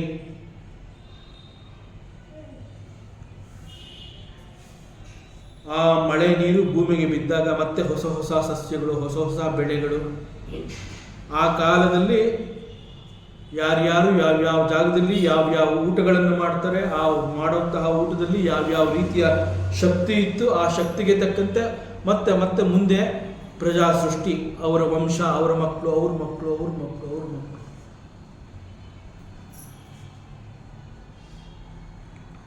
So this is order. ಇದೊಂದು ಕ್ರಮ. ಮೊದಲು ಆಕಾಶ, ನಂತರ ವಾಯು, ಆಮೇಲೆ ಅಗ್ನಿ, ಜಲ ಮತ್ತು ಭೂಮಿ. ಇವುಗಳ ನಿರ್ಮಾಣ ಈ ರೀತಿ ಆಯಿತು. ಮಾಯೆಯಿಂದ ಆಕಾಶ ಆದ ನಂತರ ಉಳಿದವುಗಳು ಅದರ ಹಿಂದಿನೇ ಬಂತು. ಅದಕ್ಕೆ ಅದನ್ನು ಕ್ರಮ ಅಂತ ಕರೆದರು. So maya is the power of ಆತ್ಮ. ಆತ್ಮ ಆಕಾಶ ಸಂಭೂತ ಅಂತ ಕೂಡ ಹೇಳುತ್ತೆ ಶಾಸ್ತ್ರ. ಆತ್ಮನ ಕಾರಣದಿಂದ ಆಕಾಶ. ಇಲ್ಲಿ ಆತ್ಮ ಅಂತ ಹೇಳಿದಾಗ ಇಟ್ ಈಸ್ ದ ಆತ್ಮ ಆರ್ ದಿ ಭಗವಂತ ಆರ್ ದಿ ಪರಮಾತ್ಮ ವಿತ್ ದಿ ಮಾಯಾ ಆಕಾಶವನ್ನು ಕ್ರಿಯೇಟ್ ಮಾಡಿದ.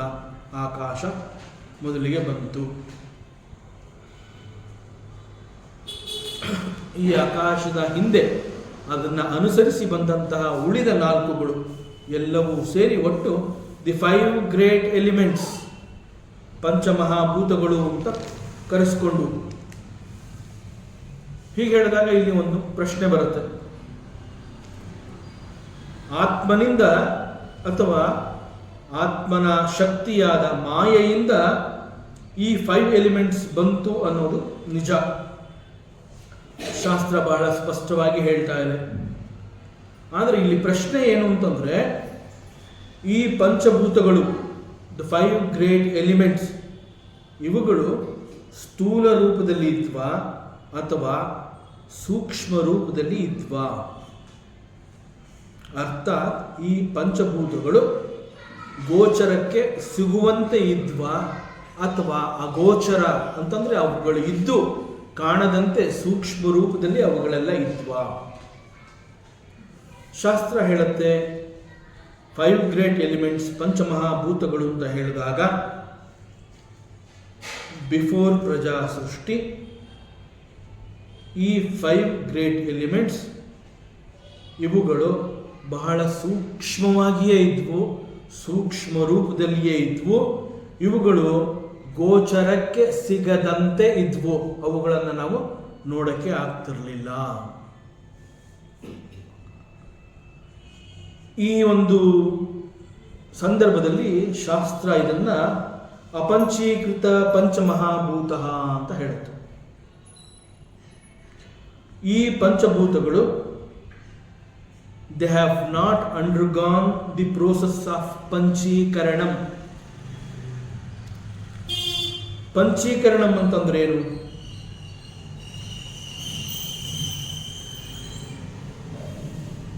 ಪಂಚೀಕರಣ ಅಂತಂದ್ರೆ ಅವುಗಳು ಸೂಕ್ಷ್ಮ ರೂಪದ ಎಲಿಮೆಂಟ್ಸ್ ಅಂತಂದ್ರೆ ಪಂಚಭೂತಗಳು, ಪಂಚಮಹಾಭೂತಗಳೇ ಆಗಿದ್ವು. ಭಾಗವತ ಇರಬಹುದು, ನಮ್ಮ ಶಾಸ್ತ್ರ, ವೇದಾಂತ, ನಮ್ಮ ಗ್ರಂಥಗಳು, ಆಚಾರ್ಯರುಗಳು, ಇವರುಗಳೆಲ್ಲ ಇವುಗಳನ್ನ ಏನಂತ ಕರೀತಾ ಇದ್ರು ಅಂತಂದ್ರೆ, ಆ ಸೂಕ್ಷ್ಮ ರೂಪದಲ್ಲಿ ಇದ್ದಂತಹ ಈ ಪಂಚಮಹಾಭೂತಗಳನ್ನ ಪಂಚತನ್ಮಾತ್ರಾಸ್. ಪಂಚತನ್ಮಾತ್ರಾಸ್. ತನ್ಮಾತ್ರ ಅಂತಂದ್ರೆ ತತು ಪ್ಲಸ್ ಮಾತ್ರ ಈಸ್ ತನ್ಮಾತ್ರ. ತತು ಮಾತ್ರ ಅಂತಂದ್ರೆ, ತತು ಅಂತಂದ್ರೆ ಅದು, ಮಾತ್ರ ಅಂತಂದ್ರೆ ಕೇವಲ, ಅದು ಕೇವಲ ಅದು ಮಾತ್ರವೇ ಆಗಿತ್ತು. ಏನಂಗಂದ್ರೆ ಅದು ಮಾತ್ರವೇ ಆಗಿತ್ತು ಅಂತಂದ್ರೆ ಈ ಪಂಚಮಹಾಭೂತಗಳು ಬಿಫೋರ್ ಗೆಟಿಂಗ್ ಸ್ಥೂಲ ರೂಪ, ಪಂಚೀಕರಣದ ಮುಂಚಿನ ಅವಸ್ಥೆ, ಅದನ್ನು ಶಾಸ್ತ್ರ ತನ್ಮಾತ್ರ ಅಂತ ಹೇಳಿದಾಗ, ಈ ತನ್ಮಾತ್ರ ಅಂತಂದ್ರೆ ಏನು ಅಂತಂದ್ರೆ ತತು ಮಾತ್ರ. ತತು ಮಾತ್ರ ಅಂತಂದ್ರೆ ಅವುಗಳು ಕೇವಲ ಅವುಗಳು ಮಾತ್ರವೇ ಆಗಿತ್ತು ಅಂತಂದ್ರೆ ಏನರ್ಥ, ಹೇಗೆ ಅರ್ಥ ಮಾಡ್ಕೋಬೇಕು? ಬಿಫೋರ್ ಪಂಚೀಕರಣ ಅಂಡ್ ಆಫ್ಟರ್ ಪಂಚೀಕರಣ. ಬಿಫೋರ್ ಪಂಚೀಕರಣ ತನ್ಮಾತ್ರಗಳಾಗಿದ್ವು, ಆಫ್ಟರ್ ಪಂಚೀಕರಣ ಹೀಗೆ ಹೇಳಿದ ತಕ್ಷಣ ಅರ್ಥ ಆಗತ್ತೆ ಅವುಗಳು ಸೂಕ್ಷ್ಮ ರೂಪದಲ್ಲಿ ಯಾಕಿದ್ವು ಅಂತಂದ್ರೆ ದೇ ವರ್ ಆಲ್ ಪರಿಶುದ್ಧ. ಆಕಾಶ, ವಾಯು, ಅಗ್ನಿ, ನೀರು, ಭೂಮಿ, ಈ 5 ಎಲಿಮೆಂಟ್ಸ್ಗಳು they were in their purest forms. Impure ಯಾವಾಗ ಆದವು? ಆಫ್ಟರ್ ಪಂಚೀಕರಣ. ಸೊ ಬಿಫೋರ್ ಪಂಚೀಕರಣ ಇದ್ದ ಅವಸ್ಥೆಯನ್ನ ತನ್ಮಾತ್ರ. ಉದಾಹರಣೆಗೆ ವಾಯು ಅಂತ ಹೇಳಿದಾಗ ಇಟ್ ವಾಸ್ ಪ್ಯೂರ್ ವಾಯು. ನೀರು ಅಂತ ಹೇಳಿದ್ರೆ ಪ್ಯೂರ್ ವಾಟರ್. ಆ ನೀರಿನ ಜೊತೆ ಇನ್ನೇನೂ ಇರಲಿಲ್ಲ, ಆ ವಾಯುವಿನ ಜೊತೆ ಇನ್ನೇನೂ ಇರಲಿಲ್ಲ. ಇನ್ನೇನು ಇಲ್ಲದೆ ಇದ್ದಿದ್ರಿಂದ, ಅಲ್ಲಿ ಬೇರೆ ಯಾವುದು ಅಲ್ಲಿ ಬೆರೆತುಕೊಳ್ಳದೆ ಇದ್ದಿದ್ರಿಂದ they were able to be in their purest forms. ತಮ್ಮ ಪರಿಶುದ್ಧತೆಯನ್ನು ಕಾಪಾಡಿಕೊಳ್ಳೋದಕ್ಕೆ ಸಾಧ್ಯವಾಯಿತು. ಅವುಗಳ ಜೊತೆ ಬೇರೆ ಏನಾದ್ರು ಸೇರ್ಕೊಂಡಿದ್ದಿದ್ರೆ ಅವುಗಳನ್ನು ಪರಿಶುದ್ಧ ಅಂತ ಕರೆಯೋಕ್ಕೆ ಆಗ್ತಾ ಇರಲಿಲ್ಲ. ಸೊ ಈ ಪ್ರಕಾರ ಶುದ್ಧ ಅಂತಂದ್ರೆ ಒಂದಕ್ಕೊಂದು ಬೆರೆತಿಲ್ಲದಂತೆ ಇರುವಂತಹ ಅವಸ್ಥೆ, ಸ್ಥಿತಿ. ಸೊ ತನ್ಮಾತ್ರ ಅಂತ ಹೇಳಿದಾಗ ಈ ರೀತಿಯಲ್ಲಿ ಅವೆಲ್ಲ ಬಹಳ ಶುದ್ಧವಾಗಿದ್ವು. ಅದನ್ನು ಇಲ್ಲಿ ಈ ಶ್ಲೋಕದಲ್ಲಿ ವ್ಯಾಸರು ಅವಿಕೃತ ಭಾವ ಅಂತ ಕರೆದಿದ್ದಾರೆ. ಅವಿಕೃತ, ಇನ್ನು ಆಕಾರವನ್ನು ಹೊಂದಿಲ್ಲದೆ ಇರುವಂತಹ ಭಾವ. ಅವುಗಳು ಅಂತಂದ್ರೆ ಪಂಚಭೂತಗಳನ್ನು ಕುರಿತು ಹೇಳಿರುವಂತಹದ್ದು. ಪಂಚಭೂತಗಳು ಯಾವ ಬದಲಾವಣೆಯನ್ನು ಅದಿನ್ನೂ ಹೊಂದಿಲ್ಲ. ಈ ಪ್ರಕಾರ ಪಂಚಭೂತಗಳು ಬಹಳ ಸೂಕ್ಷ್ಮ ರೂಪದಲ್ಲಿ ಇದ್ವು, ಅವುಗಳು ಗೋಚರಕ್ಕೆ ಸಿಕ್ಕಿರಲಿಲ್ಲ. ಮತ್ತೆ ಅವುಗಳು ಹೇಗೆ ಬದಲಾದವು? ಸೂಕ್ಷ್ಮ ರೂಪದಲ್ಲಿಯೇ ಇರುವಂತಹ ಈ ಪಂಚಮಹಾಭೂತಗಳನ್ನ ಅಪಂಚೀಕೃತ ಪಂಚಮಹಾಭೂತಾಸ್, they have not mixed with each other. ಒಂದಕ್ಕೊಂದು ಅವುಗಳು ಬೆರೆತಿರಲಿಲ್ಲ, ಅವುಗಳು ತಮ್ಮ ಶುದ್ಧತೆಯನ್ನ ಕಾಪಾಡಿಕೊಂಡಿದ್ವು. ಆಮೇಲೆ ಏನಾಯಿತು? ನಿಧಾನವಾಗಿ ಪಂಚೀಕರಣ ಅನ್ನುವ ಪ್ರೊಸೆಸ್ ಸ್ಟಾರ್ಟ್ ಆಯಿತು. ಪಂಚೀಕರಣ ಅಂತಂದ್ರೆ ಏನು? ಪಂಚೀಕರಣದಲ್ಲಿ ಏನಾಯಿತು? ಪಂಚೀಕರಣದ ಪ್ರೋಸೆಸ್ ಅಂತಂದ್ರೆ 5 ಎಲಿಮೆಂಟ್ಸ್ಗಳಿದೆ. ಆಕಾಶ, ವಾಯು, ಅಗ್ನಿ, ಜಲ ಮತ್ತು ಭೂಮಿ. ಇವೆಲ್ಲವೂ ತಮ್ಮ ಒಟ್ಟು ಸಾರ ಅಂತಂದ್ರೆ, ಈಗ ಆಕಾಶ ಅಂತ ಹೇಳಿದಾಗ ಆಕಾಶ ಅಂತಂದ್ರೆ ಸಾರ ಅಂತಂದ್ರೆ ಎಸೆನ್ಸ್. ಆಕಾಶ ಅಂತ ಹೇಳಿದ್ರೆ ಆ ಆಕಾಶದಲ್ಲಿ ಒಟ್ಟು ಎಸೆನ್ಸ್ ಎಷ್ಟಿದೆ, ಅದು ಎಷ್ಟಾರ ಇರಲಿ ನಮ್ಗೆ ಗೊತ್ತಿಲ್ಲ, ಅದು ಎಷ್ಟು ಎಸೆನ್ಸ್ ಆ ಆಕಾಶದಲ್ಲಿದೆ. ಆ ಆಕಾಶ ಏನು ಮಾಡ್ತು? 50% ಆಫ್ ದಿ ಎಸೆನ್ಸ್ ತನ್ನಲ್ಲಿ ಇಟ್ಕೋತು. ಇನ್ನೊಂದ್ಸಲಿ ಹೇಳ್ತೀನಿ. ಪಂಚೀಕರಣ ಅಂತಂದ್ರೆ ಪಂಚಮಹಾಭೂತಗಳು, ಆಕಾಶ, ವಾಯು, ಅಗ್ನಿ, ಜಲ, ನೀರು. ಈ 5 ಮಹಾಭೂತಗಳಲ್ಲಿ ತಮ್ಮದೇ ಆದ ಕೆಲವು ಮೂಲ ಎಸೆನ್ಸ್, ಸಾರ ಅಂತ ಹೇಳ್ತೀವಿ, ಅವುಗಳು ಪರಿಶುದ್ಧವಾಗಿ ಇತ್ತು. ಪಂಚೀಕರಣದ ಸಮಯದಲ್ಲಿ ಏನಾಯಿತು ಅಂತಂದ್ರೆ, ಈ ಆಕಾಶ ತನ್ನ ಒಟ್ಟು ಸಾರ, ತನ್ನ ಒಟ್ಟು ಎಸೆನ್ಸ್, ಆ ಒಟ್ಟು ಎಸೆನ್ಸ್ ಎಷ್ಟಿತ್ತು ಅದರಲ್ಲಿ 50% ಆಕಾಶ ಇಟ್ಕೊಂಡ್ಬಿಡ್ತು.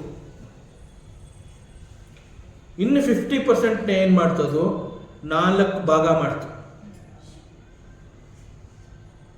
50% ಉಳಿಸ್ಕೊಂಡು ಇನ್ನು ಉಳಿದಿದ್ದನ್ನ 4 ಸಮಭಾಗ ಮಾಡ್ತು. ಅದೇ ರೀತಿ ವಾಯು ಕೂಡ ಮಾಡ್ತು. ತನ್ನ 50 ಭಾಗ ಮೂಲವನ್ನು ಇಟ್ಕೊಂಡು ಉಳಿದ 50ನ್ನು 4 ಬೇರೆ ಬೇರೆ ಭಾಗಗಳಾಗಿ ಮಾಡ್ತು. ಅದೇ ರೀತಿ ಅಗ್ನಿ, ಜಲ ಮತ್ತು ಭೂಮಿ. ಸೊ ಇವೆಲ್ಲ ಏನು ಮಾಡಿದ್ವು ಅಂತಂದರೆ, ಈ 5 ಮಹಾಭೂತಗಳು ತಮ್ಮ ಒಟ್ಟು ಸಾರದಲ್ಲಿ 50 ಭಾಗಗಳನ್ನು ತಮ್ಮಲ್ಲೇ ಇಟ್ಕೋತು. ಉಳಿದ 50ನ್ನು 4 ಭಾಗಗಳನ್ನು ಮಾಡಿ ತಮ್ಮ ಮುಂದೆ ಇಟ್ಕೊಂತು. ಆಮೇಲೆ ಏನು ಮಾಡ್ತು ವಾಯು, 50 ಭಾಗ ಇಟ್ಕೊಂಡು 4 ಭಾಗ ಮಾಡಿತ್ತಲ್ಲ, 4 ಭಾಗದಲ್ಲಿ 1 ಭಾಗವನ್ನು ವಾಯುಗೆ, ಇನ್ನೊಂದು ಭಾಗವನ್ನು ಅಗ್ನಿಗೆ, ಮತ್ತೊಂದು ಭಾಗವನ್ನು ನೀರಿಗೆ, ಮತ್ತೊಂದು ಭಾಗವನ್ನು ಭೂಮಿಗೆ ಕೊಡ್ತು. ವಾಯು ಏನು ಮಾಡ್ತು ಅಂತಂದರೆ, ತಾನು 50 ಭಾಗ ತನ್ನ ಮೂಲ ಸಾರವನ್ನು ಇಟ್ಕೊಂಡು ಉಳಿದ 50ನ್ನು ಅದು ಡಿವೈಡ್ ಮಾಡಿತ್ತಲ್ಲ, ಅದನ್ನೇನು ಮಾಡ್ತು, 1 ಭಾಗವನ್ನು ಆಕಾಶಕ್ಕೆ ಕೊಡ್ತು. ಉಳಿದ 3 ಬೇರೆ ಬೇರೆ ಭೂತಗಳಿಗೂ ಕೊಡ್ತು. ಹೀಗೆ 5 ಪಂಚಭೂತಗಳು ಕೂಡ ತಮ್ಮ ಒಟ್ಟು ಸಾರದಲ್ಲಿ 50% ತಾವಿಟ್ಕೊಂಡು ಉಳಿದ 4ನ್ನು ಬೇರೆ ಬೇರೆ ಹಂಚಿತು. ಆಗೇನಾಯಿತು ಅಂತಂದರೆ, ಈಗ ಫಾರ್ ಎಕ್ಸಾಂಪಲ್ ವಾಯುನಲ್ಲಿ ಏನಾಯಿತು, 50% ವಾಯು ಇತ್ತು. ಆ ವಾಯುಗೆ 12.5% ಆಕಾಶ ಕೊಡ್ತು, 12.5% ಅಗ್ನಿ ಕೊಡ್ತು, 12.5% ನೀರು ಕೊಡ್ತು, 12.5% ಭೂಮಿ ಕೊಡ್ತು. ಈ ಆಕಾಶದಲ್ಲಿ ವಾಯುವಿನಲ್ಲಿ 50% ಜೊತೆಗೆ ಉಳಿದ 12.5 ಈ ಬೇರೆ ಬೇರೆದೆಲ್ಲ ಬಂತು. ಅದೇ ಥರ ಎಲ್ಲದಕ್ಕೂ ಹಂಚಿಕೊಟ್ಟು, ಎಲ್ಲವುಗಳ ಬಳಿ 50% ಇದೆ, ಎಲ್ಲವುಗಳ ಬಳಿ ಒಂದೊಂದು ಪಾಲಿದೆ. ಸೊ ಈ ಅಪಂಚೀಕರಣ ಅಂತಂದ್ರೆ ತನ್ಮಾತ್ರ, ಅವುಗಳೆಲ್ಲ ಏನಾಗಿತ್ತು, 100% ವಾಯುನೇ ಆಗಿತ್ತು, 100% ಆಕಾಶನೇ ಆಗಿತ್ತು, 100% ನೀರೇ ಆಗಿತ್ತು. ದಟ್ ಈಸ್ ತನ್ಮಾತ್ರ, ಅಪಂಚೀಕರಣ. ಡ್ಯೂರಿಂಗ್ ದಿ ಪ್ರೋಸೆಸ್ ಆಫ್ ಪಂಚೀಕರಣ ತಮ್ಮ ಒಟ್ಟು ಸಾರದಲ್ಲಿ 50% ಇಟ್ಕೊಂಡು ಇನ್ನು ಬೇಕಿದ್ದನ್ನ ಬೇರೆ ಬೇರೆ ಪಂಚಭೂತಗಳಿಂದ ಅವುಗಳೆಲ್ಲ ಪಡ್ಕೋತು.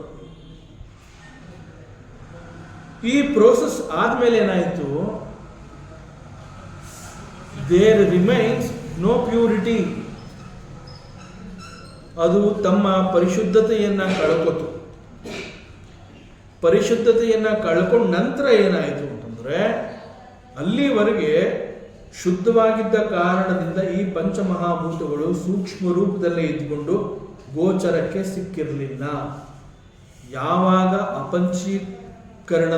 ಪಂಚೀಕರಣದ ನಂತರ ಒಂದರ ಜೊತೆ ಮತ್ತೊಂದು ಬೆರೆತು ತಮ್ಮ ಶುದ್ಧತೆಯನ್ನು ಕಳ್ಕೊಂಡಾಗ ಈ ಪಂಚಭೂತಗಳಲ್ಲಿ ಕೆಲವುಗಳು ಗೋಚರಕ್ಕೆ ಸಿಗೋ ಹಾಗೆ ಆಯಿತು. We are able to see the water, we are able to see the ಭೂಮಿ, we feel the air.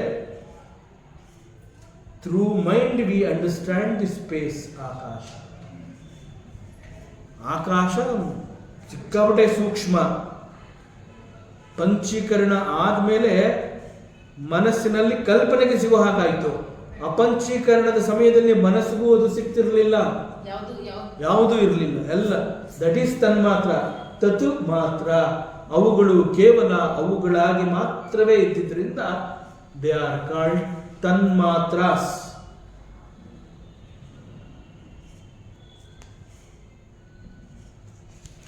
So ಈಗ ನಾವೇನು ನೋಡ್ತಾ ಇದ್ದೀವಿ, ಈ ಪಂಚಮಹಾಭೂತಗಳಲ್ಲಿ ಇವುಗಳು ಯಾವುದೂ ಕೂಡ ಪ್ಯೂರ್ ಇಲ್ಲ. ಯಾಕೆ ಪ್ಯೂರ್ ಇಲ್ಲ ಅಂತಂದ್ರೆ ಅದಕ್ಕೆ ಕಾರಣ ಪಂಚೀಕರಣ ಆಗದೇ ಇದ್ದಿದ್ರೆ ನಾವು ಯಾವ ಒಂದನ್ನು ಕೂಡ ನೋಡೋದಕ್ಕೆ ಸಾಧ್ಯವಾಗ್ತಾ ಇರಲಿಲ್ಲ. ಇಲ್ಲಿ ನಾವು ಮತ್ತೊಂದು ವಿಚಾರವನ್ನು ನಾವು ಗಮನಿಸಬೇಕಾಗುತ್ತೆ. ಪಂಚೀಕರಣದ ಮುಂಚೆ ಅವೆಲ್ಲ ವೆರಿ ವೆರಿ ಪ್ಯೂರ್ ಫಾರ್ಮಲ್ಲಿ ಇದ್ವು. ಅವೆಲ್ಲ ಪ್ಯೂರ್ ಫಾರ್ಮಲ್ಲಿ ಇದ್ದಿದ್ರಿಂದ ಅವುಗಳನ್ನು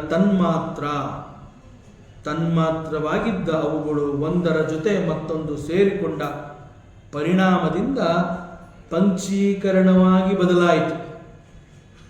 ಆದರೆ ನಾವು they are no more pure. ಆಕಾಶ ಅಂತಂದಾಗ ತನ್ಮಾತ್ರದಲ್ಲಿ ಮುಂಚೆ ಕೇವಲ ಆಕಾಶ ಮಾತ್ರ ಇತ್ತು. ಪಂಚೀಕರಣದಿಂದ ಮಾರ್ಪಾಡಾದ ಮೇಲೆ ಆಕಾಶದಲ್ಲಿ ವಾಯು, ಅಗ್ನಿ, ಭೂಮಿ ಎಲ್ಲನೂ ಸೇರ್ಕೊಂಡಿದೆ. ಹೀಗೆ ಪ್ರತಿಯೊಂದರ ಜೊತೆ ಪ್ರತಿಯೊಂದು ಸೇರ್ಕೊಂಡಿರೋದ್ರಿಂದ ಪ್ರತಿಯೊಂದು ಕೂಡ ತಮ್ಮ ಪರಿಶುದ್ಧತೆಯನ್ನ ಕಳ್ಕೊಂಡ್ರೂ ಕೂಡ ನಮ್ಮ ಗೋಚರಕ್ಕೆ ಅವುಗಳು ಸಿಗೋ ಹಾಗೆ ಆಗಿದೆ. ಮತ್ತು this process is called modification. ಈ ಮಾಡಿಫಿಕೇಶನ್ ಆದಮೇಲೆ ಅವುಗಳಲ್ಲಿ ಇರುವಂತಹ ಒಂದು ಮೇನ್ ಪ್ರಾಪರ್ಟೀಸ್ ಏನು ಅನ್ನುವಂತಹದ್ದು ನಮಗೆ ಗೊತ್ತಾಯಿತು. ಅದಕ್ಕೆ ಗೋಚರಕ್ಕೆ ಸಿಕ್ಕಿದೆ ಅಂತ ಹೇಳ್ತಾ ಇರೋದು. ಪಂಚಮಹಾಭೂತಗಳು ಮುಂಚೆ ತನ್ಮಾತ್ರವಾಗಿದ್ದಾಗ ನಮ್ಮ ಗೋಚರಕ್ಕೆ ಸಿಕ್ಕಿರಲಿಲ್ಲ. ಪಂಚೀಕರಣದ ನಂತರ ಬದಲಾದ ಅವಸ್ಥೆಯಲ್ಲಿ, ಆಫ್ಟರ್ ಮಾಡಿಫಿಕೇಶನ್, ಈ ಪಂಚಮಹಾಭೂತಗಳಲ್ಲಿ ಪ್ರತಿಯೊಂದು ಪಂಚಮಹಾಭೂತಗಳಿಗೂ ಕೂಡ ತಮ್ಮದೇ ಆದ ಒರಿಜಿನಲ್ ಪ್ರಾಪರ್ಟಿಯ ಜೊತೆಗೆ ಕೆಲವು ಬೇರೆ ಬೇರೆ ಪ್ರಾಪರ್ಟಿ ಅಂದರೆ ಗುಣಗಳು, ಗುಣವಿಶೇಷತೆ, ಆ ಗುಣವಿಶೇಷತೆಗಳೆಲ್ಲ ನಮ್ಮ ಗಮನಕ್ಕೆ, ನಮ್ಮ ಅಧ್ಯಯನಕ್ಕೆ ನಮಗೆ ಸಿಗೋ ಹಾಗೆ ಆಯಿತು. ಸೊ ಈ ಪಂಚಮಹಾಭೂತಗಳು ಮುಖ್ಯವಾದ ರೋಲ್ ಫಾರ್ ಕ್ರಿಯೇಷನ್. ಕ್ರಿಯೇಷನ್ ಹೇಗಾಯಿತು, ಹೇಗಾಯಿತು, ಹೇಗಾಯಿತು, ಹೀಗಾಯಿತು. ಮತ್ತಷ್ಟು ವಿಚಾರ ಇದೆ. ಮುಂದಿನ ಅವಕಾಶದಲ್ಲಿ ಮತ್ತೆ ಮುಂದುವರಿಸೋಣ. ಓಂ ಪೂರ್ಣಮದಃ ಪೂರ್ಣಮಿದಂ ಪೂರ್ಣಾತ್ ಪೂರ್ಣಮುದಚ್ಯತೆ ಪೂರ್ಣಸ್ಯ ಪೂರ್ಣಮಾದಾಯ ಪೂರ್ಣಮೇವಾವಶಿಷ್ಯತೆ. ಓಂ ಶಾಂತಿ ಶಾಂತಿ ಶಾಂತಿ. ಹರಿ ಓಂ ಶ್ರೀ ಗುರುಭ್ಯೋ ನಮಃ. ಹರಿ ಓಂ. ಈ ದಿನದ ಪ್ರವಚನ ಸೇವೆಯನ್ನು ಸದ್ಗುರು ಶ್ರೀ ಚಿಕ್ಕಲಿಂಗಣ್ಣರವರ ಪಾದಚರಣೆಗಳಲ್ಲಿ ಅತ್ಯಂತ ಭಕ್ತಿಯಿಂದ ಶ್ರದ್ಧೆಯಿಂದ ಅರ್ಪಿಸೋಣ. ಶ್ರೀ ಕೃಷ್ಣಾರ್ಪಣಮಸ್ತು.